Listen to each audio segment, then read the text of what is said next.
Welcome to TechX Myanmar.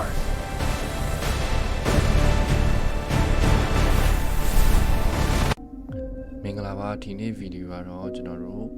ဒီ text to image AI generated exercise 4ရောက်ပါပြီပေါ့နော် exercise 4ရောက်ပါပြီဆိုတော့ကျွန်တော်တို့ဒီ text to image generate လုပ်တဲ့သင်ခန်းစာတွေဖြစ်သွားပြီဆိုတော့ကျွန်တော်တို့အရင်ရှေ့မှာဆိုလဲကျွန်တော်ဒီ Nodi AI သုံးပြခဲ့ပြီးရင် Group AI သုံးပြခဲ့တယ်နောက်ပြီးတော့ကျွန်တော်တို့ Canva AI သုံးပြုခဲ့တယ်ဒီခေါက်မှာတော့ကျွန်တော်တို့ကဒီနာမည်ကြီးနေတဲ့ဟိုရင်တွေကလည်းနာမည်ကြီးတဲ့ Nano Banana ပေါ့နော် Nano Banana မှာကျွန်တော်တို့generate လုပ်မယ်ပေါ့ generate လုပ်မယ်အဲ့တော့တရားတော်တွေကိုလည်းကျွန်တော်ဟိုရင်တွေကကျွန်တော်လုပ်ခဲ့အတိုင်းပဲတရားတစ်ခုနမူနာလေးနဲ့ကျွန်တော် copy လုပ်လိုက်မယ်လုပ်လိုက်ပြီးတော့မှဒီမှာ paste ထုတ်လိုက်မယ်တော့ paste ထုတ်လိုက်ပြီးတော့မှ generate photo ပေါ့ GENME photo of အဲ့ဆိုရင်ကျွန်တော်တို့လွယ်ကူပဲဒီ Gemini နာမှာ Nano Banana သုံးပြီးတော့မှ generate လုပ်လို့ရပါပြီဒါဆိုရင် pro version တွေမဟုတ်သေးဘူးကိုကចောင်းသားကတ်တွေနဲ့ pro version တွေဝယ်ထားလို့ရှိရင်လွယ်ကူပဲဒီမှာ pro version တွေ VO3 တွေပါသုံးပြီးလို့ရပြီပေါ့ဒါကကျွန်တော် text to image generate လုပ်ပြပဲဖြစ်တဲ့အတွက်အလွယ်ကူဆုံးပဲကျွန်တော် Gemini AI မှာတွားပြီးတော့မှ prompt ထုတ်ပေးလိုက်တယ်ထုတ်ပေးလိုက်ပြီးတော့သူတို့ထုတ်ပေးလာတဲ့ဟာကိုမှကိုကထောင်းလို့ဆွဲလိုက်ယူမယ်ဒါမှမဟုတ် screenshot ရိုက်လိုက်ပေါ့ screenshot ရိုက်လိုက်ပြီးတော့လည်း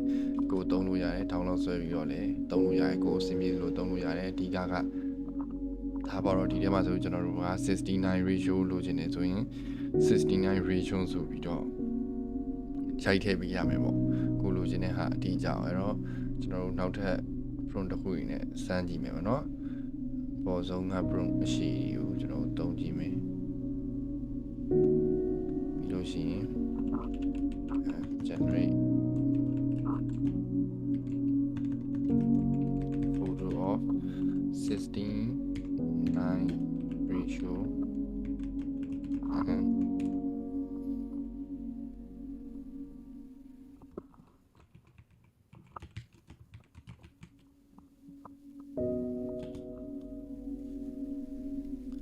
ဒါဆိုရင်ကျွန်တော်တို့ Nano Banana ကိုကျွန်တော်တို့လိုချင်တဲ့ site နဲ့ထည့်ပြီးတော့ပြီးလိုက်ပြီပေါ့ပြီးလိုက်ပြီးလို့ရှိရင်သူ့ဘက်က generate လုပ်လာပြီမယ်ပုံမှန်ဆိုရင်ကျွန်တော်တို့ဒီမှာ setting တွေပါတွေထဲမှာကိုကြိုက်တဲ့ဒီ aspect ratio တွေပါထည့်လို့ရပြီပေါ့ဒီမှာတော့ကျွန်တော်တို့ aspect ratio လောလောဆယ်ထည့်လို့မရဘူးဖြစ်နေတယ်ဒီမှာဆိုရင်ကျွန်တော် square size ရပြီ square size ဆိုလဲကိုက square size သုံးချင်တယ်ဆိုရင် CapCut တို့ပါဥပမာ site တွေကိုကျွန်တော်တို့ crop လုပ်လိုက်လို့ရတယ်ပေါ့ okay အဲ့တော့ကျွန်တော်တို့ကနောက်ထပ်သူ့ကိုဘယ်လိုလုပ်ခိုင်းလို့ရသေးတော့ဆိုတော့ ChatGPT ကိုကျွန်တော်သွားပြောမယ်ပေါ့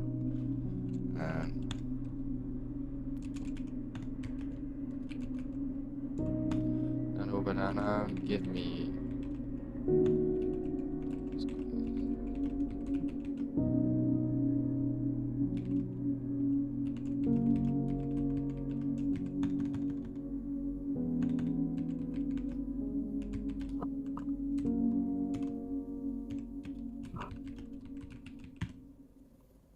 အဲ့တော့ကျွန်တော် ChatGPT ကိုတွားပြီးတော့ကျွန်တော်ရဲ့ဒီ AI prompt ကိုပြန်ပြီးတော့မှပြန်သွားရေးခိုင်းလိုက်တော့ပြန်သွားရေးခိုင်းလိုက်ပြီးတော့မှ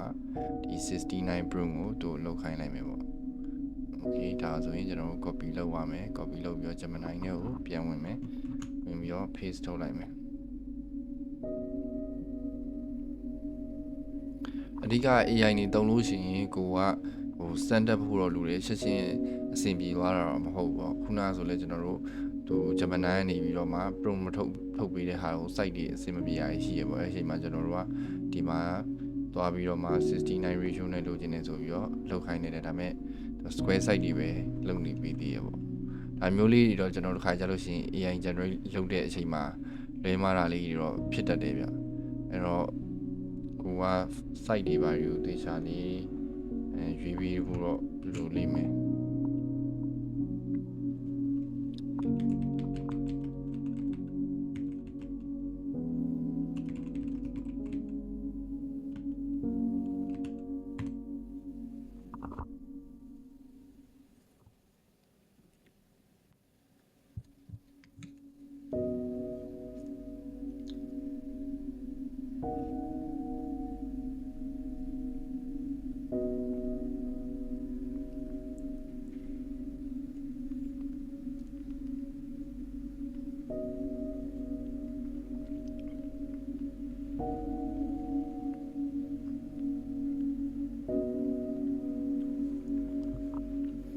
โอเคကျွန်တော်နောက်ဆုံးမှဆိုရင်တော့ကျွန်တော် YouTube video site ဆိုပြီးတော့ကျွန်တော် keyword ရိုက်ထည့်ပေးလိုက်တယ် keyword ရိုက်ထည့်ပေးလိုက်ပြီးတော့မှထွက်လာတဲ့ပုံဆိုရင်ကျွန်တော်တို့ aspect ratio မှန်သွားပြီရပါတယ်ဟာမှာကျွန်တော်တို့ download ဆွဲလိုက်ရုံပဲဒါဆို nano banana နဲ့ကျွန်တော်တို့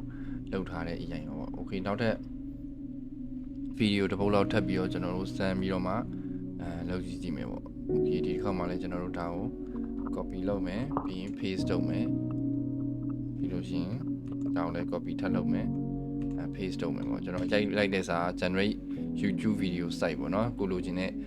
YouTube video site တွေလုပ်ပေးပါပေါ့သူကခုန69ရိုက်ထည့်တော့လေကျွန်တော် square site တွေလုပ်ပေးတယ်အဲ့တော့ကျွန်တော်တို့ဒီခါတော့ YouTube site တွေလုပ်ပေးပါဆိုပြီးတော့သူထပ်ပြီးလုပ်ခိုင်းလိုက်မယ်ဗျကျွန်တော်ပြောခဲ့သလိုပဲလေဒီသူတို့တွေက AI generate text to image generate လုပ်တဲ့အချိန်မှာအမြန်ဆုံးကဒီ Nodi AI အမြန်ဆုံးပဲဒုတိယအမြန်ဆုံးက Canva နဲ့ Crow ပေါ့ဒီကောင်ကတော့ဒီပြောမယ်ဆို Nano Banana တော့နည်းနည်းလေးနှေးတယ်ကျန်တဲ့ AI generator တွေနဲ့ရှင်လိုက်လို့ရှိရင်တော့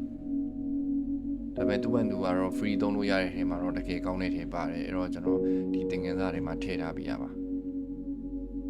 ပုံတစ်ခုကတော့အရန်ခွာခြားခြားတော့မရှိဘူးပေါ့ဒါပေမဲ့ကျွန်တော်နောက်ထပ်တစ်ပုံလေးထပ်ပြီးတော့စမ်းကြည့်လိုက်မယ်ဗျโอเคဒါလေးကိုကျွန်တော်ထပ်စမ်းကြည့်မယ်ဒီလိုချင်းခုနထုံးစံတိုင်းပဲ YouTube site ပေါ့ YouTube site တိုင်းလုပ်ပေးပါဆိုပြီးတော့ကျွန်တော်ပြောလိုက်မယ်